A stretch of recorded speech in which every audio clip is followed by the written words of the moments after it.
global happenings today. We communicate, we analyze global news.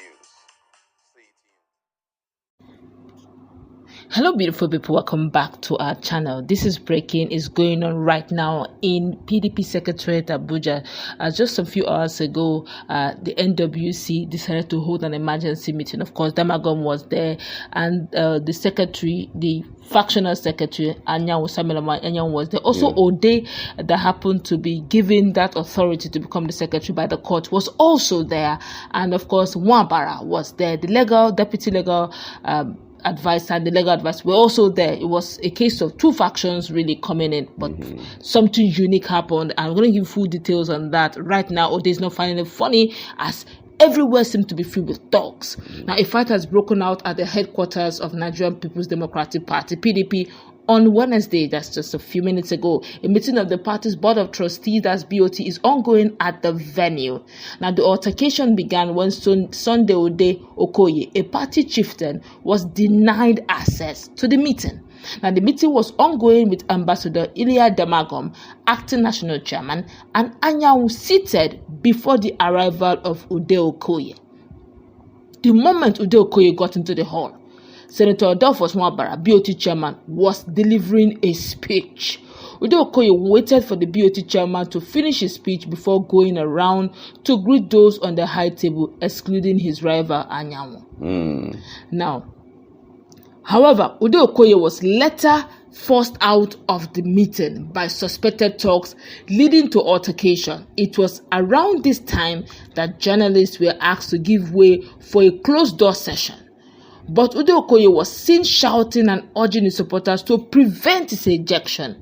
He later went to the gate, lamenting injustice as Anyanwu's men were allowed into the Secretariat, but his own supporters were denied access. As of the time of publishing this report, of course, Udo Koyo was still outside while the meeting was ongoing.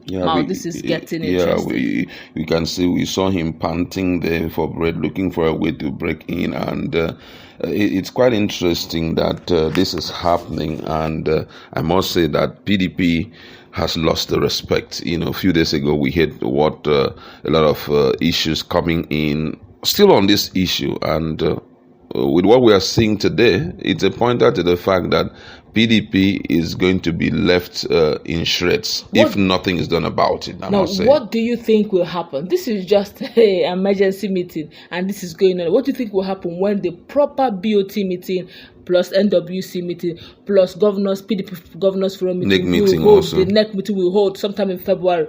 Don't you think that these guys, each one of them will come with their talks in, because it could be a time for blood trading, man? Because the likes of Bala Mohammed ahead of time with Wike have been trading words already on social media. So when they will meet, because they will definitely meet in that room, next meeting, what do you think would happen? Well, that's why I think the National Working Committee, led by the acting national chairman, is doing everything within his power to see how he can prevent that meeting from going on.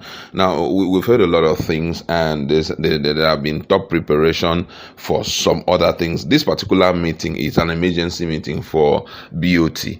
And interestingly, this meeting I feel it was a test run, because they wanted all and sundry to be there, especially those in BoT, to be there so that some issues can be ironed out, especially as it has to do with leadership, because leadership is where the whole crisis is. Yes. Now, what we are having right now is a pigment of what will happen that time. So I'm so sure that after now, there will be a release of possible release of press statement from the national, where they will talk about this issue. And next time when such meeting will hold, if it will hold, we are going to see bevy of military surrounding the Wadada Plaza Secretariat, just to make sure that because for me, this is quite disgraceful. This is not acceptable. This is totally wrong for this to happen. But all of that is traceable to the fact that there is a court case which has not been clearly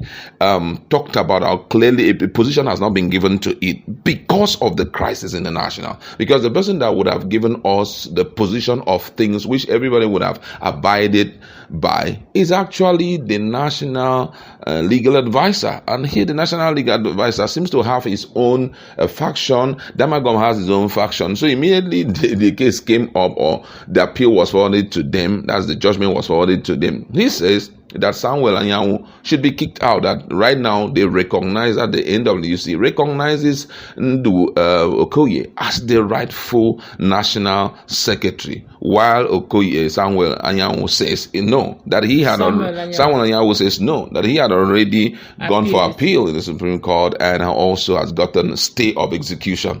So that is where the chaos is, coming in from left, right, center. Now, away from the social image and the social embarrassment for PDP now, do you think that Udo Koyo, so they being kicked out of the meeting, is a disadvantage to him, judging the fact that Samuel Anyanwu was still in the meeting, in the closed door meeting?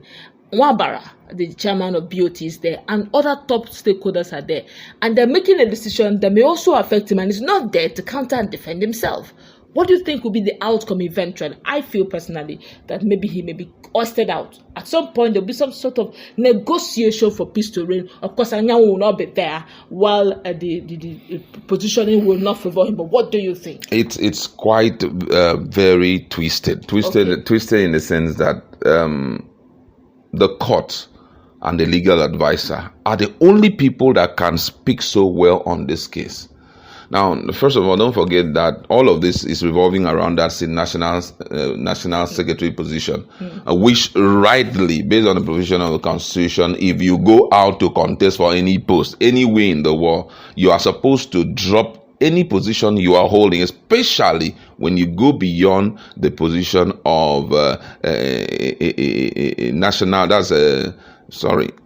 if you go beyond being an aspirant to a candidate, it means you're going to be the first of the party in that particular election.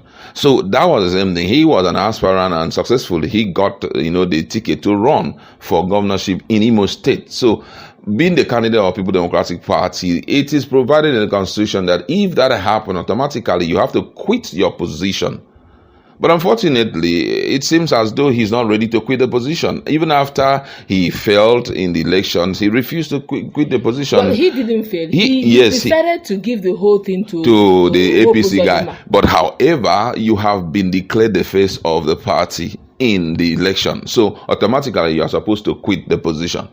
So right now, that's where the whole thing is. And the legal advisor here, according to Damagum and other persons who are loyal to Damagum's faction, they believe that the legal advisor is taking stands with Udo Koyo. But the truth is that Samuel Anyanwu shouldn't be in that position because he had gone. But then he says why he will still be there is because the Supreme Court has not given the final verdict, which he had already sent in appeal to. So automatically, Udo Koyo, for now, if you ask me, it's not even in the hands of Damagum or hands of the legal advisor. It's in the hands of the court. If the court can expedite action and at the end of the day, they declare who actually is the national secretary, then all of this infighting will come to an end. So that's just the situation from my perspective. Let's hope that all remains well as PDP is really grasping to see how they can come out of this internal crisis they have found themselves in. That's going to wrap it up. We keep giving